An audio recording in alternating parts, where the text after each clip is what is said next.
We have a few more minutes, and I'm quite sure I'm not the only one with all the questions waiting for either Hayden or Peter, so if you would like to stick your hand up if you have a burning question, go ahead.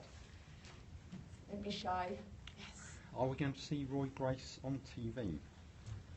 Gentleman's asked if we're going to see Roy Grace on TV. I'm very optimistic that it is now going to happen. Part of the reason it hasn't happened for so long is I've been determined that, having made a lot of television and film myself, and having had 3 of my past books made totally dreadfully for television, I'm determined that Roy Grace doesn't get screwed up.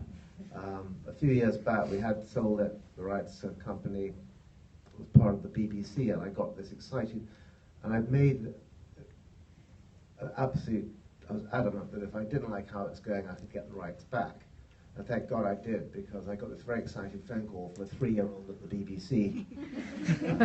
I think probably their kind of executive vice president. Saying, oh, it's really exciting, you know. BBC Scotland want to put up all the money. And I said, why does BBC Scotland want to finance crime dramas set in Brighton? Oh no, we had this great idea that it could be moved to Scotland. I said, has anybody read the books? Yes, you know, we think Roy Grace could be transferred to Aberdeen Police. I said, you know what I think? Foxtrot Oscar. And then we had an even better one with ITV a few years later, where they asked me if, saying all these Scandinavian dramas, common denominator, woman detective. What about making Roy Grace a woman? This is why it's taken so long, but I actually am now confident that things are moving in a good direction. And there should be some news within the next few months, I would hope. Again, the right answer. I think we'll all look forward to that. I saw someone else's hand just... Yes. Yeah, I have a question. You said previously that you didn't think that you would make it as a crime writer because there were so many people doing that. Do you draw inspiration from other crime writers, or do you think that you are different than others? The lady said, I'd said earlier that I didn't think I could make it. I didn't mean it. You couldn't make it. No, I know what you mean, exactly. The ladies are saying that I was worried there were so many other crime writers writing, and do I draw inspiration from other crime writers? Yes, I do. I mean, I guess for me the absolute biggest inspiration was Graham Greene's Brighton Rock. I read that as a 14-year-old growing up in Brighton, and it was the book that honestly made me want to write. I put it down and I thought one day I'm going to try and write a crime novel set in this city that's 10% as good as Brighton Rock.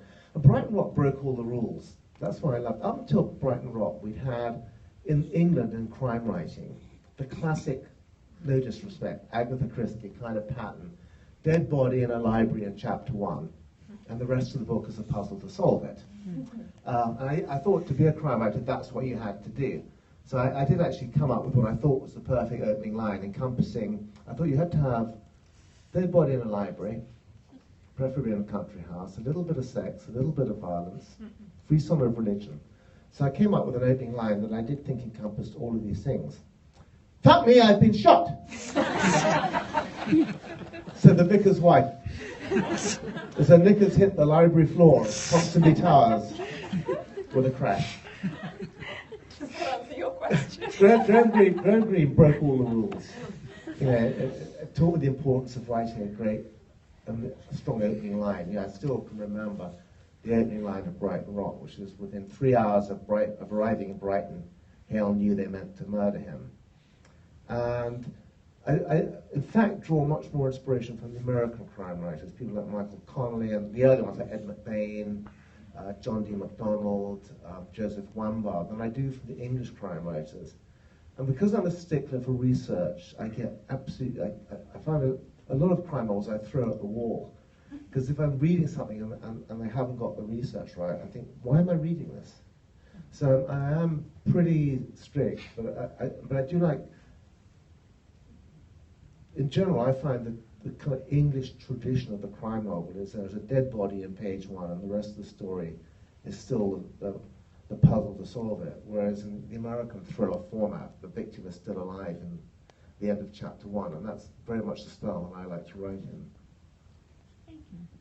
Yeah, the question over there. You mentioned that part of Grace's character is based on police officer you've met and you've spent time with. And obviously obviously, I guess some of your own characters are based on things that you've experienced by being with police officers.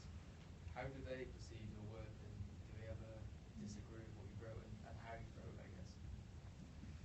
Well, I've had Haydn as himself. So maybe Haydn, you want to answer that one? I'm not sure I can. I think the having known Peter for a little bit of time, the detail he goes to in order to ensure that the facts are, if not accurate, because every case will be different, they have to be plausible.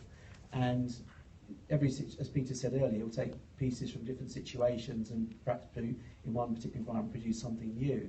So I think that when authors, and with my experience of Peter, he's been absolutely spot on in not distorting how the tool is used. And I was, concerned about that at the beginning. I had a brief conversation, not too much, because I recognised, without even asking Peter, that by nature he's not the sort of person that would do that. Because what I would want to do, and it has happened where you're in court and out comes the book, not dead yet, in cross-examination. Mr. Kelly, you're a fictional character. And so it rolls on. And of course, what you have to, the jury look at you thinking, oh yeah, it is him, it is the blue suit, it is the green tie, it's him, it's him, it's him. And, you have to think about those kind of things before they actually arise. Because you've got to make sure that if the content in the book is not as it can be used, you're in a difficult zone as an expert, for sure. And I think police officers would say the same. I don't know anyone that's associated with Peter from an investigative point of view or from a scientific point of view that does not have full confidence in the content that he writes. Any more questions? Yes. You say that you do your research and you make sure all your research is done, but do you find that aside from that, like the basics of the story kind of write themselves, or does it take you a lot to get the plan that you say you need before you? The lady's saying that I do the research, but does the rest of the story take care of itself, or do I write a plan? Well, you said that you do write a plan. Yeah. Does the story into the plan, does it kind of tell itself as you're planning, or does it really take you lots of thought to get the story where you want it to go? Does the story take itself into the plan, or do I have to kind of work at it to get it? Yeah, does it kind of, what I'm asking, I know you plan it, Yeah. but in a way, does it write itself? No, I wish it did. I when we lived in the haunted houses, I used to leave my laptop, on at night, and I'd come down one day and find my friendly ghost and look at a few chapters. I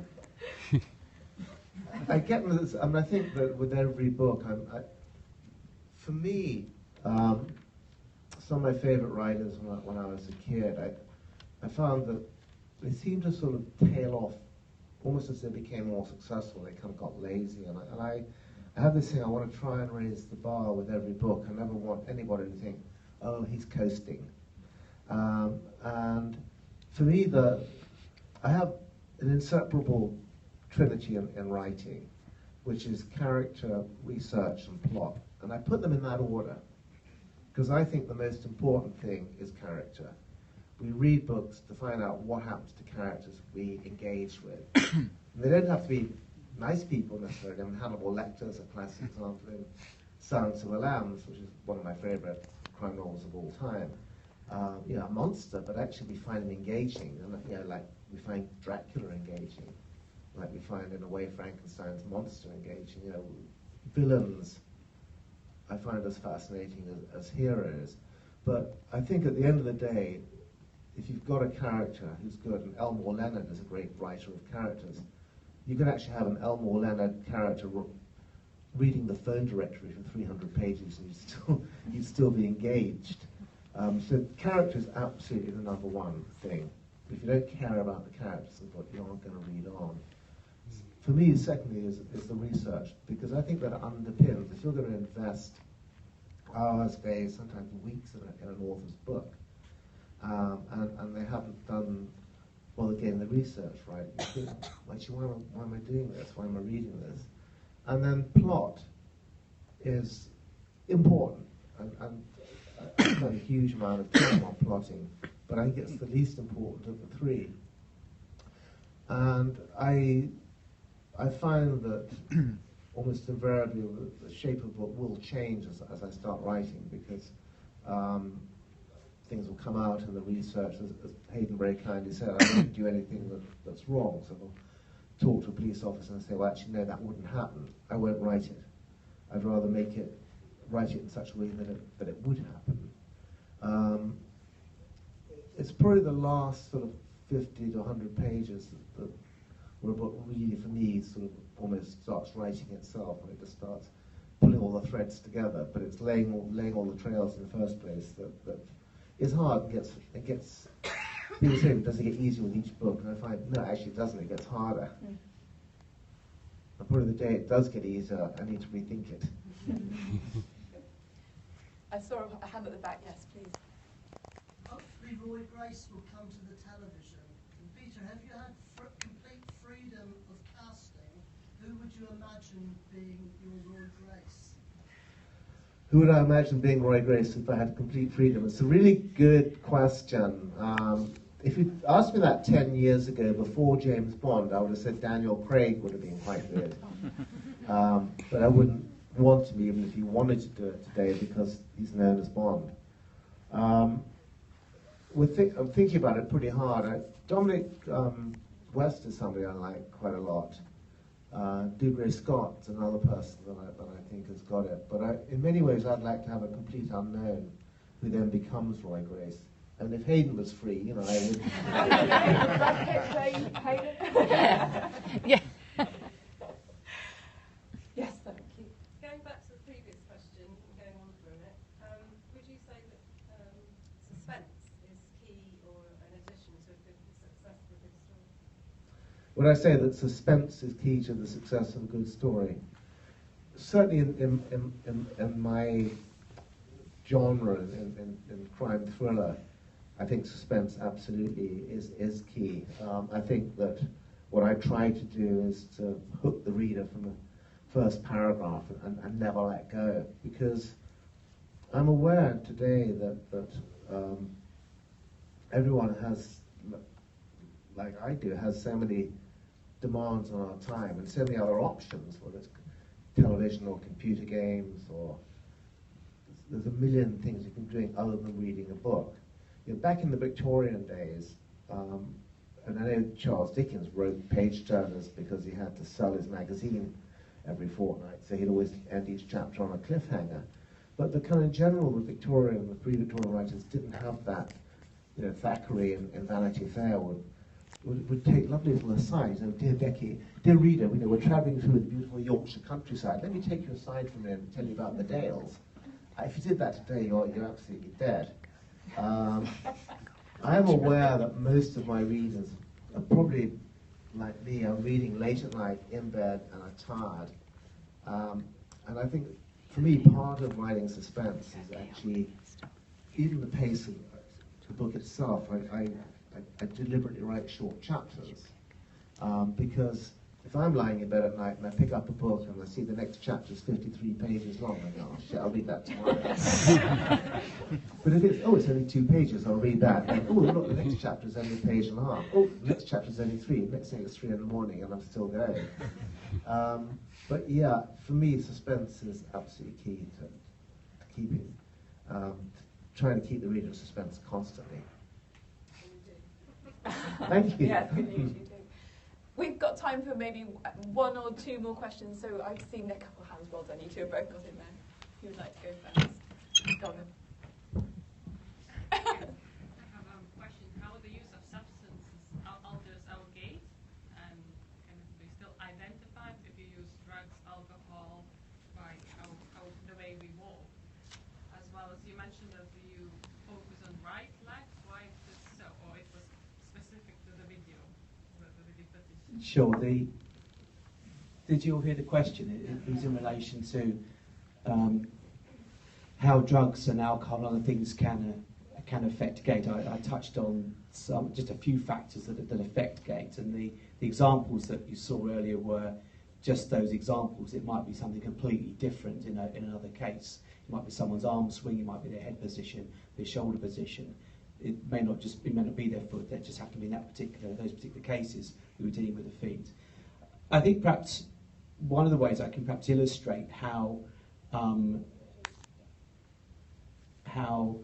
drugs or alcohol can affect gait with a very high-profile case. I won't go into all the details. We haven't got time for that, but it was in relation to the Princess Diana inquiry, and I provided a report in that matter in relation to the driver Henri Paul, because there's been all sorts of queries and conspiracy theories and all sorts of other various things that rolled out of that.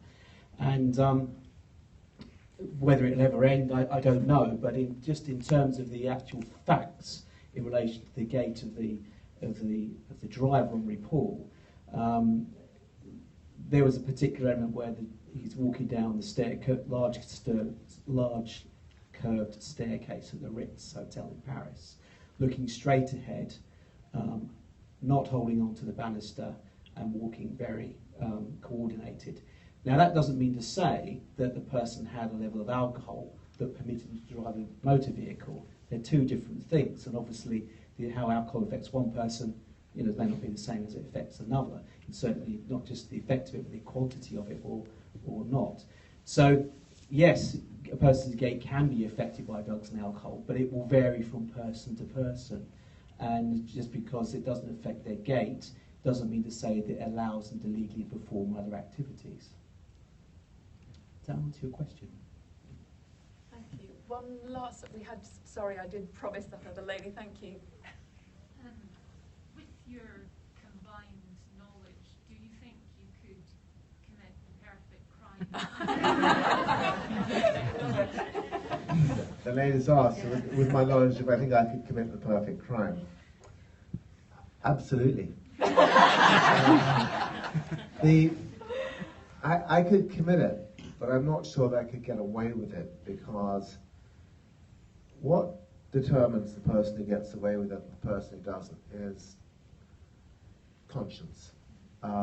If you want to commit the perfect crime, have no criminal record, make sure you plan the disposal of the body. and all of us in this room have got the tools to do it. We've all got murder weapons, our hands, stockings, ties, all the herbs out in the fields around us, our gardens, drugs in our bathroom cabinets. We've all got the apparatus to kill people. We've all got the methods to get rid of the body. I'm sure we've all got shovels, spades, bin liners, a mode of transport, car, whatever. So, kill somebody, make sure you've got no record, chop the body up in little bits, hire a rowboat, go out to the River Plym, drop it in the middle, whatever. But can you live with your conscience having done it? And that's what the serial killer can, and that's what makes them so dangerous. They've done it, they've got away with it, they found they quite liked it, and they'll keep doing it. Fortunately, most of us don't have that lack of empathy that killers do. And what tends to catch so many killers is one of two things. First, it's not planning it. So they do it in a spur of the moment, panic, and then they get picked up on CCTV, or the body surfaces somewhere, a dog walker finds it. And the other thing that catches so many killers is their conscience. You have a classic scenario. Fred's married to Doris, falls in love with Wendy, and he thinks, well, it'd be a lot cheaper to murder Doris and divorce her. So, he bumps her off, puts her under the kitchen floor, rescreeds it, tells all his mates, oh, Doris has gone off to live with her sister in Melbourne. And he's all fine and dandy, but at some point, because his conscience is pricking him, he has to tell someone.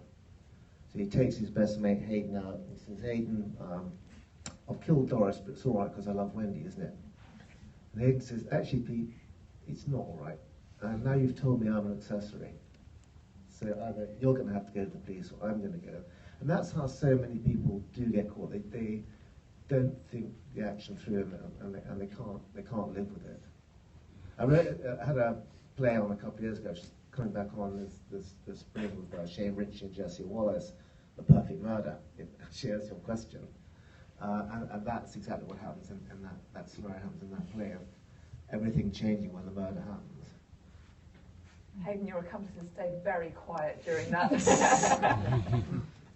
There's one sort of other scientific thing to add to that, which is something that some of you may be aware of called Lockhardt's principle, which basically states every contact leaves a trace.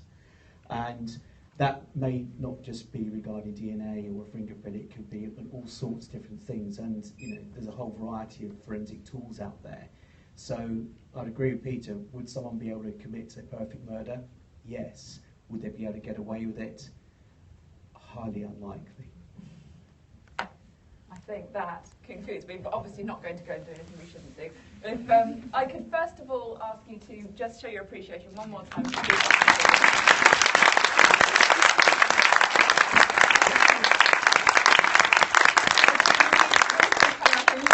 sit at the back there, very quietly. She's been amazing in organising this event. We could just say thank you to her as well.